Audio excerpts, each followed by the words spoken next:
David, I got a quick question for you.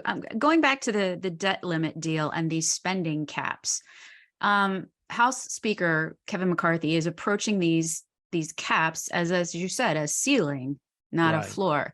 Is that an unusual approach? I mean, because we've had these kind of deals before. Is what he's doing here, is that unusual? Is he breaking the law? Is he violating the deal? Well, breaking the law, no. They are caps. So it's not that you're required by law to spend every last penny up to that cap. Mm-hmm. So he's within his rights, but it's certainly, it certainly wasn't the understanding that Democrats had going into the deal. I mean, and I think typically when they set those caps, it's generally understood that those are going to be the overall limits that they use, right? I mean, because otherwise I don't think they would have gotten the deal. I mean, so that's why after the Freedom Caucus had that blowback, Democrats said they felt hoodwinked. I mean, the House Democrats, they said, look, you guys agreed to this. We expected to meet these spending levels, and that's how we could get moving. And now you're going back on your word and you're saying, no, you're going to spend a lot less. I mean, that didn't fly with them at all, and they were angry.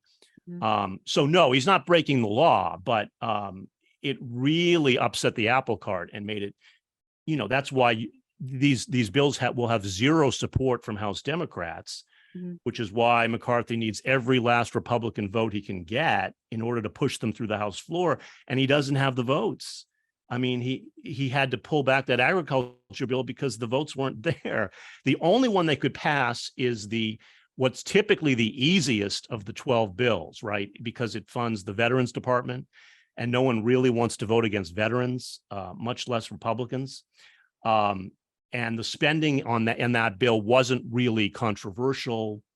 Now, Democrats voted against it en masse because of all the social policy riders that it's complicating this process too. We could talk about, but that's the one bill they squeaked through on a party line vote, and then that's all they could do.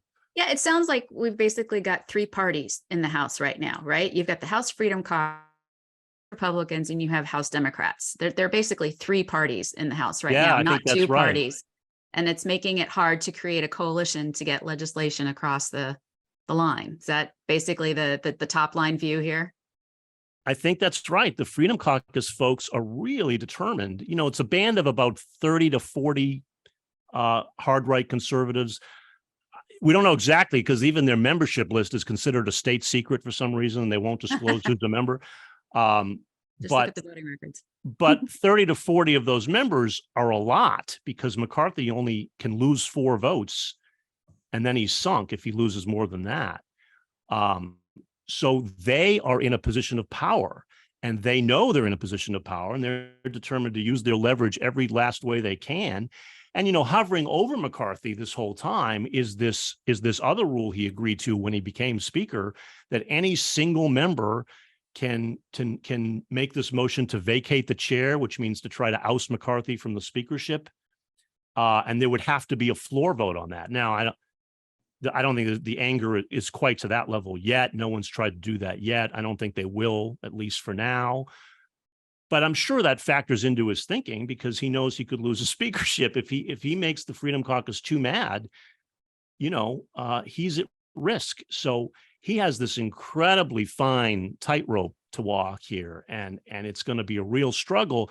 And I don't know now that any of these other bills can pass on the House floor.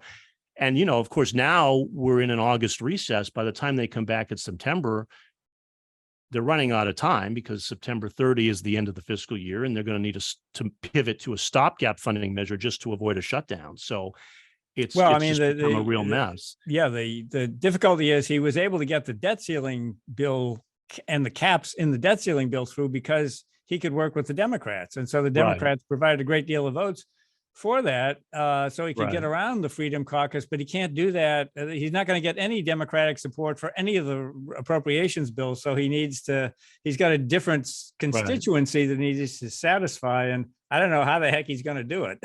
And he can't get any Democratic votes for those bills, Bob, because they were extremely partisan bills, I think, by any objective measure.